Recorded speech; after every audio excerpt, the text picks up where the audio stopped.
Hi everyone, मैं doctor Swati Sharma English सूत्रों में आप सभी का स्वागत करती हूँ। कैसे हैं आप सभी। और ये जो मैं आज आप लोगों के लिए इम्पॉर्टेंट राइटर्स के वर्क्स जो है वो लेकर आई हूँ। तो मैं आप लोगों को आज कुछ वर्क्स देखिए, यहाँ पर मैंने वर्क्स लिखे हैं, उनके राइटर्स के नाम बताए गए हैं, लिखे हैं, और इसी तरीके से मैं और अभी लिखूंगी और आपको इनके बारे में बताती जाऊंगी कि किस राइटर ने कौन सा जो है वो वर्क लिखा है। देखिए, इस समय कम होने की वजह से जितने सारे राइटर्स को डिटेल में कवर करना से आप कर ही रहे होंगे, तो मैं अपनी हेल्प जो है वो इसमें दे दूं कि भाई कौन से राइटर का कौन सा फेमस वर्क है। और इसके आगे मैं अब आप लोगों को क्या करवाऊंगी ये मैं बता रही हूँ कि मैं हिस्ट्री ऑफ इंग्लिश लैंग्वेज जो है वो स्टार्ट करूंगी आप लोगों की 1-2 दिन में मैं उसको स्टार्ट करूंगी। और जैसे कि मैंने अभी मल्टीपल चॉइस क्वेश्चन, मल्टीपल तो नहीं मैं लिखती हूँ, वो वाले जो क्वेश्चंस मैं पूछती हूँ वो भी है। और आज भी ये क्वेश्चन की तरह फॉर्म में ही है कि भाई ये वर्क्स किसने लिखे हैं, इसके राइटर्स कौन है, थोड़ा सा इनके बारे में बताती जाऊंगी जो इंपॉर्टेंट वर्क्स है। और इसके साथ मैं आप लोगों को जो भी अब जो प्रोग्राम है वो यही है कि पहले ये करवा के इंपॉर्टेंट राइटर्स के वर्क्स बता दूं, जितने इंपॉर्टेंट राइटर्स हैं उनके बारे में बता दूं, और हिस्ट्री ऑफ इंग्लिश लैंग्वेज करवा दूं आप लोगों को। यहाँ तक मैं कवर करवाऊं। तो देखिए, सबसे पहले आपके वर्क्स और राइटर्स में जो मैं सबसे पहले जो वर्क लिया है मैंने, दैट इज द एल्केमिस्ट। ये एल्केमिस्ट जो है वो कॉमेडी है जो कि 1610 में लिखी थी बेन जॉनसन ने। और बेन जॉनसन कौन थे? वो शेक्सपियर के कंटेम्प्रेरी थे। बेन जॉनसन को जेकोबियन राइटर कहा जाता है क्योंकि उन्होंने जेम्स वन ने उनको पेंशन जो है वो शुरू करी थी। Unofficial he was the first poet laureate, official नहीं अनऑफिशियली थे, माना जाता है ऐसा। और ये एक कॉमेडी है। बेन जॉनसन को कहा जाता है कॉमेडी ऑफ ह्यूमर्स उन्होंने स्टार्ट करा था, जो कि ह्यूमर्स का मतलब होता है मॉइस्चर। तो ये द एल्केमिस्ट भी जो है एक कॉमेडी है, 1610 में लिखी गई थी बेन जॉनसन के द्वारा। और इसका जो मुख्य कैरेक्टर है वो है लव विट। इसके मेन कैरेक्टर का नाम है लव विट। ये यहाँ मैं लिख रही हूँ, लव विट इसके मेन कैरेक्टर का नाम है। उसका जो नौकर है उसका नाम है फेस। और डॉक्टर जॉनसन बेन जॉनसन जो है वो सटायर जो है वो लिखा करते थे। तो ये एल्केमिस्ट जो है ये एक कॉमेडी और 1610 में ये आई थी। Next is all is well that ends well. ये विलियम शेक्सपियर का, जब शेक्सपियर ने लिखी थी ये वर्क लिखा था, तो ये एक उन्होंने कॉमेडी में लिया था। लेकिन आज जो ये माना जाता है, ये परफॉर्म किया गया था पहली बार 1602 में। जब शेक्सपियर ने इसे लिखा था तो उन्होंने तो इसे कॉमेडी में रखा था। कॉमेडी वो होती है जिसका अंत बहुत अंत सुखद होता है, डिनाउमेंट हो जाता है। लेकिन बाद में इसे प्रॉब्लम प्ले में जो है वो ले लिया गया। शेक्सपियर के 4 प्लेज को प्रॉब्लम प्लेज माना जाता है, तो उन्हीं में से 3 प्लेज को प्रॉब्लम प्लेज माना जाता है। तो उन्हीं में से एक ये है all is well that ends well, 1602 में परफॉर्म किया गया था। और इसका है भाई अंत भला सो सब भला। ये पूरा शुरू से लेकर एंड में पहुंचने तक ये एक डार्क सा प्ले है, और बाद में इसका अंत सही हो जाता है। तो इसीलिए कुछ शेक्सपियर के 3 प्लेस को जो है वो माना गया है कि भाई ये जो है प्रॉब्लम प्लेस हैं। तो इसीलिए all is well that ends well को अब जो है वो कॉमेडी में इतना नहीं लिया, कॉमेडी में नहीं लिया जाता। The Animal Farm. Animal Farm एक नॉवल है। किसने लिखी है? जॉर्ज ऑरवेल ने लिखी है। एनिमल फार्म एक सटायरिकल एलिगरी है जिसपे ये बताया गया है कि जब पावर किसी के हाथ में आ जाती है तो पावर करप्ट्स एब्सोल्युटली। और इसमें यूएसएसआर के हिस्ट्री ऑफ यूएसएसआर के रिवॉल्यूशन को जो है वो इसमें दिखाया गया है।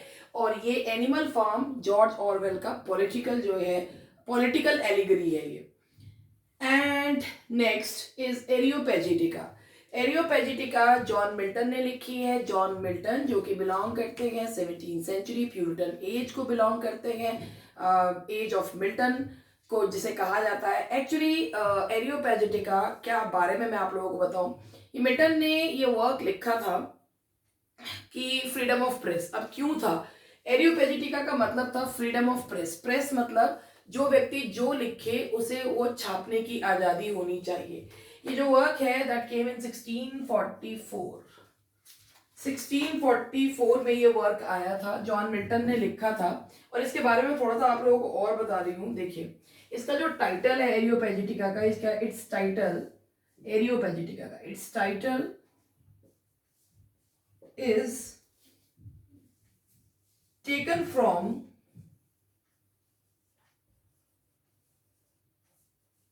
एरियोपेगस। एरियोपेगस से लिया गया है। ये एक हिल है एथेंस में, जहां पर गवर्नमेंट मीटिंग्स जो है वो की जाती हैं, जब से बहुत समय पहले से की जाती हैं। और ये जो है फ्रीडम ऑफ प्रेस था, क्योंकि मिल्टन ने जो डिवोर्स ट्रैक्ट्स लिखे थे वो नहीं पब्लिश होने दिए जा रहे थे, तो उसने कहा था freedom of press, whatever we want to write that should get publish.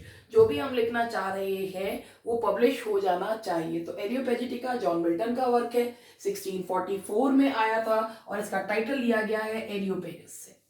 Next is एस्ट्रोफेल and Stella. एस्ट्रोफेल and Stella जो कि एलिजाबेथन एज से पहले सर फिलिप सिडनी के, एलिजाबेथन एज में सर फिलिप सिडनी के द्वारा लिखा हुआ, सर फिलिप सिडनी के द्वारा लिखा हुआ वर्क है एस्ट्रोफेल एंड स्टेला। इसके बारे में मैं आप लोगों को बता रही हूँ कि एस्ट्रोफेल एंड स्टेला है क्या।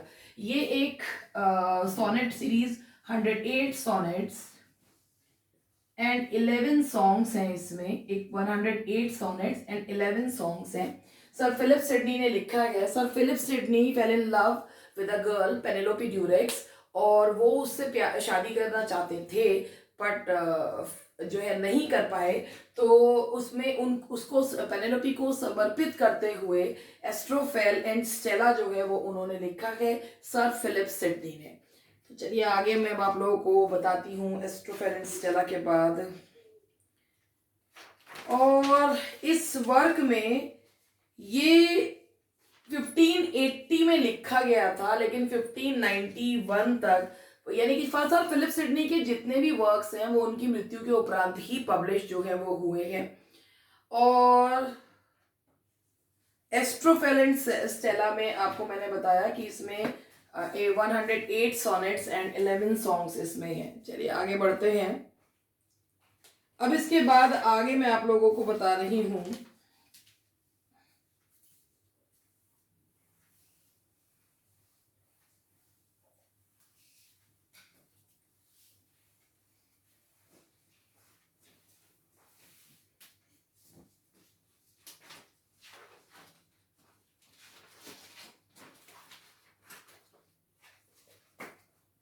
Castle of Otranto,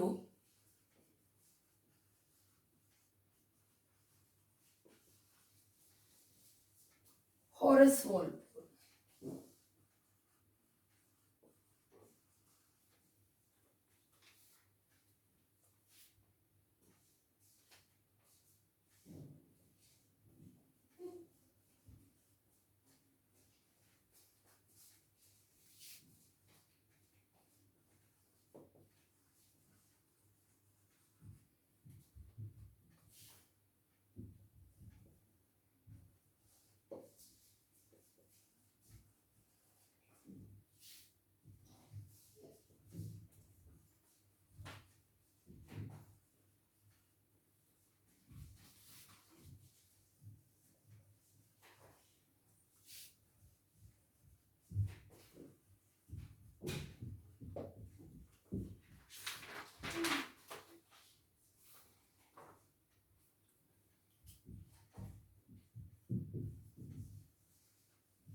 चलिए अब इनके बारे में मैं आप लोगों को बता रही हूँ।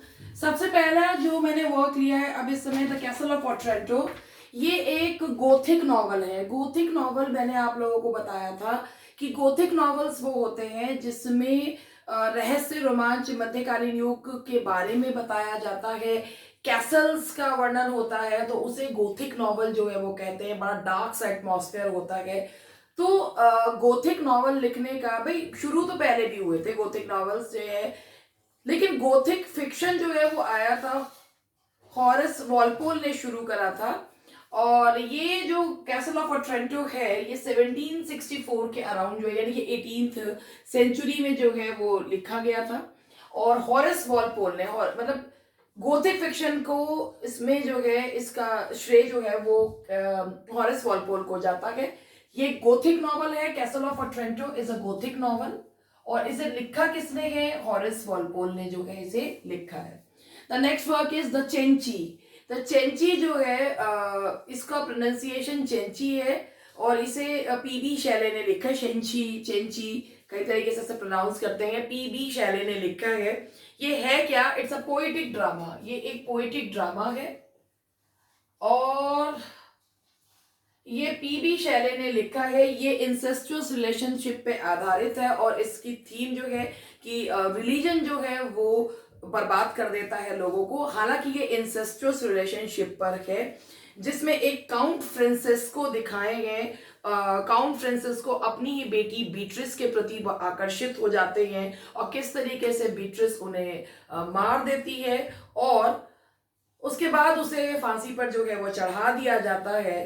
ये एक जो पोएटिक ड्रामा है, और इसमें ये ड्रामा में उसने लेकिन जो है एक तरीके से जो है रिलीजन को जिम्मेदार बताया है कि for the degradation of a person.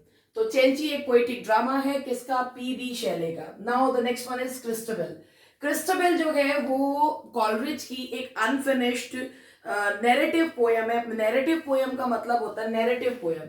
तो ये नैरेटिव पोयम किस खेत की मूली है, तो ये भी सुन लीजिए। नैरेटिव पोयम का मतलब होता है कहानी कहती हुई जो पोयम होती है उसे कहते हैं, और ये बैलेट ट्रेडिशन में लिखी गई है। बैलेट ट्रेडिशन का मतलब होता है कहानी कहती हुई पोयम जो है वो लिखी गई है, क्रिस्टबेल। उसके बाद आपका मैं बताती हूँ कॉमर्स। कॉमर्स जो है ये जो वर्क है, इट्स अ मास्क, ये मास्क है, और ये जॉन मिल्टन ने लिखा है। एक्चुअली ये मास्क जो है वो अर्ल ऑफ ब्रिजवाटर के सामने लडलॉ कैसल में किया गया था। मास्क का मतलब क्या होता है, जिसमें मास्क लगा के यानी कि मुखौटा पहनकर कैरेक्टर्स जो हैं वो स्टेज पर परफॉर्म करते हैं। तो इसकी जो थीम है वो है chastity, virtue, victory of virtue, और इसमें एक इमेजिनरी जो गॉड है, कॉमर्स जो है वो मिल्टन ने बनाया है, जो कि बैकस यानी कि शराब के देवता का बेटा दिखाया गया है। और इसमें एक कैरेक्टर दिखाया लेडी, जो उसको वो जो है वो काफी कुछ एंचेंट करने की कोशिश करता है, मगर वो उसके काबू में नहीं आती है वो लेडी। तो इसमें ये है कि भाई वर्चू से सब कुछ जो है वो जीता जा सकता है। तो वर्चू, चेस्टिटी, यही जो है वो इसकी थीम है। Next one is Edwin Drood. Edwin Drood जो है वो चार्ल्स डिकेंस की लास्ट नॉवल जो है वो है, क्योंकि इसको वो कंप्लीट नहीं कर पाया था, अनफिनिश्ड। ये the mystery of Edwin druid पूरा इसका नाम है। ये चार्ल्स डिकेंस की अनफिनिश्ड नॉवल है। चार्ल्स डिकेंस जो कि विक्टोरियन एरा को बिलोंग करता है, और चार्ल्स डिकेंस ने के नॉवेल्स जो है विक्टोरियन नॉवलिस्ट है, जो कि काफी फेमस विक्टोरियन नॉवलिस्ट था, जिसने David Copperfield, Great Expectations, Dombey and Son और बहुत सी जो है वो फेमस नॉवेल्स जो है वो लिखी। और एडविन ड्रूड उसका last finished work, unfinished work है, the mystery of Edwin Drood novel. जैसे इस तरीके के क्वेश्चंस हैं कि भाई चार्ल्स डिकेंस का लास्ट नॉवल कौन सा है, तो चार्ल्स डिकेंस का लास्ट नॉवल अनफिनिश्ड नॉवल कौन सा है, एडविन ड्रूड। क्रिस्टबेल जो है वो फिनिश्ड है या अनफिनिश्ड है, तो that is unfinished narrative poem. तो ये जो है और कैसल ऑफ अट्रेंटो किसने लिखा है, तो ये वर्क्स, और इसमें मैंने आप लोगों को राइटर्स के बारे में बताया। तो आई होप कि आपको यहाँ तक ये जो है वो समझ में आया होगा। अब मैं इसके आगे का पार्ट जो करवा लूंगी, वो मैं कल जो है आपको इसी तरीके से वर्क्स एंड राइटर्स के बारे में बताऊंगी कि कौन से वर्क हैं, किसने लिखे हैं, तो इससे आपको वन लाइनर्स में की तरह से याद हो जाएंगे। अब मैं आपको जो बता रही हूँ इसी का नेक्स्ट पार्ट, मतलब इसका नहीं, मैंने कहा एक ही लेक्चर में दो चीज करवा दूं आपको। अब थोड़े से क्वेश्चंस के उससे करवा देती हूँ। देखिए आज मैंने सोचा थोड़ी सी फिगर्स ऑफ स्पीच के क्वेश्चंस लिख के आपसे पूछ लूं कि कितना आपको आता है कितना नहीं। तो मैंने सोचा इसी में ही फिगर्स ऑफ स्पीच पे आप लोगों को पूछ लूं। तो देखिए पहला मेरा क्वेश्चन है ही पास्ट, ये फिगर्स ऑफ स्पीच भी मैं इसी में ही करवा रही हूँ, तो थोड़े से क्वेश्चंस में फिगर्स ऑफ स्पीच के भी पूछ लेती हूँ।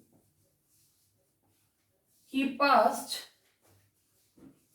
अ स्लीपलेस नाइट,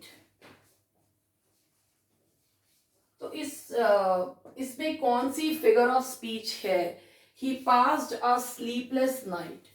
तो इसमें मैं आपको बताऊं कि आप ये देखिए कि स्लीपलेस नाइट है, तो ये जो फिगर ऑफ स्पीच होती है ये होती है ट्रांसफर्ड एपिथेट।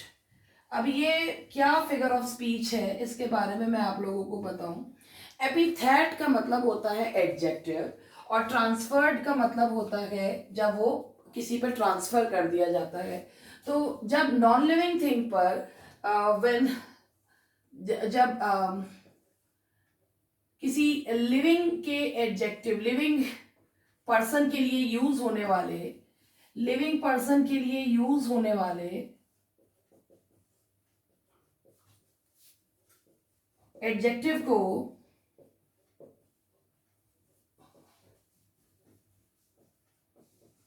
जब किसी लिविंग पर्सन के लिए यूज होने वाले एडजेक्टिव को किसी नॉन लिविंग थिंग पर ट्रांसफर कर देते हैं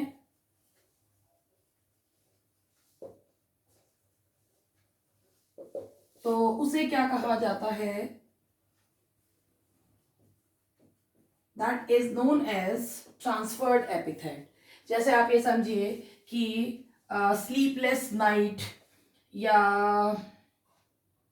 वियरी वे, थका हुआ रास्ता। तो रास्ता थका हुआ नहीं होता है, इंसान थका हुआ होता है, तो that is known as transferred epithet. तो ये आपका क्वेश्चन नंबर, अभी मैं आपको 5 जो है अलग अलग फिगर्स ऑफ स्पीच के बारे में बताऊंगी, तो यहां तक देखिए। नेक्स्ट, ये आपको मैं नेक्स्ट क्वेश्चन जो है वो बताती हूं।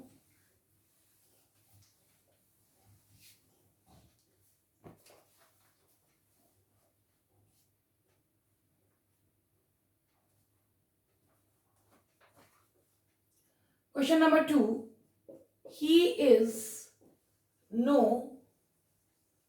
Mean scholar. इसमें कौन सी फिगर ऑफ स्पीच है? तो he is no mean scholar. देखिए, इसमें फिगर ऑफ स्पीच है आपकी लिटोट्स। लिटोट्स का मतलब होता है कि जब किसी बड़ी चीज को कम करके आंका जाता है तो उसे लिटोट्स कहते हैं।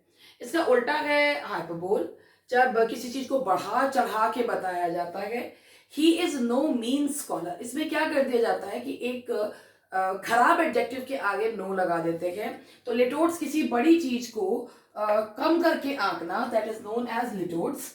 अब इसमें जो है हम इसमें जैसे शी इज नॉट अगली, तो शी इज नॉट अगली it mean she is beautiful. लेकिन अगर हम किसी चीज को किसी बुरे एडजेक्टिव के आगे नो लगा देते हैं तो वो जो है वो क्या बन जाता है? लिटोट्स, यानी कि हम बड़ी चीज को कम करके जो है वो आंक रहे हैं, that is known as लिटोट्स।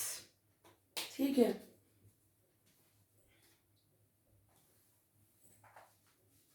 the next one is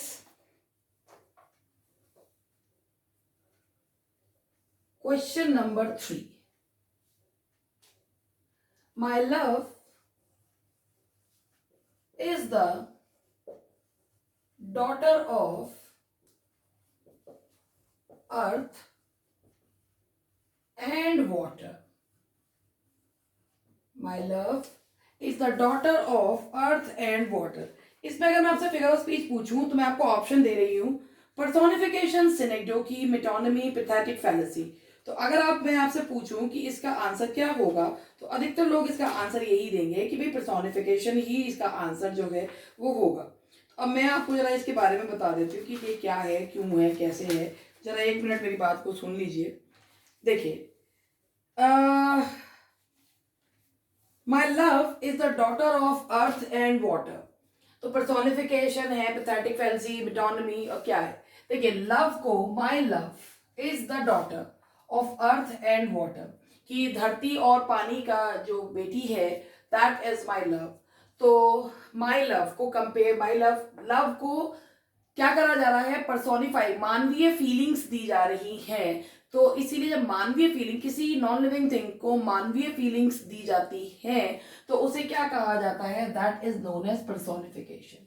यानी कि जब किसी नॉन लिविंग को ह्यूमन क्वालिटीज दी जाती हैं ह्यूमन एट्रीब्यूट्स दिए जाते हैं तो उसे क्या कहा जाता है?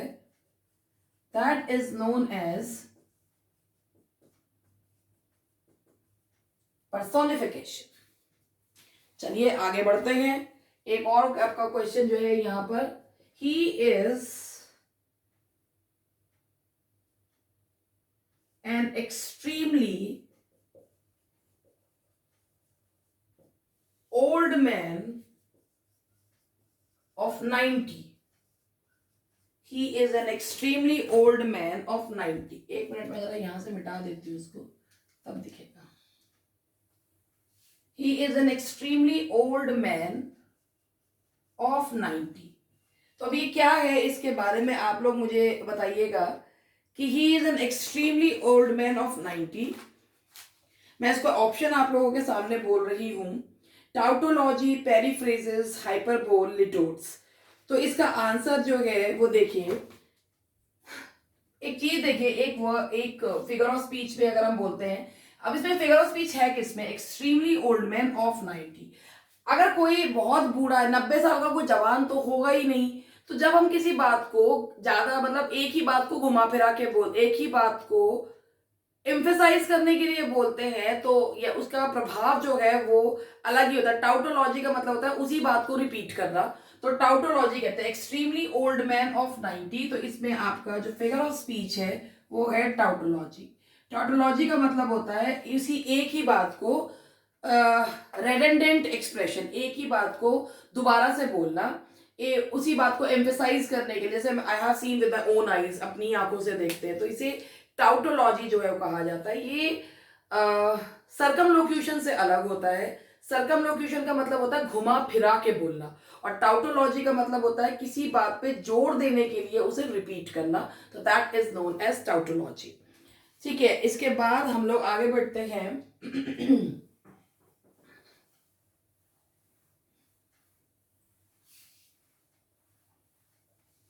The next one is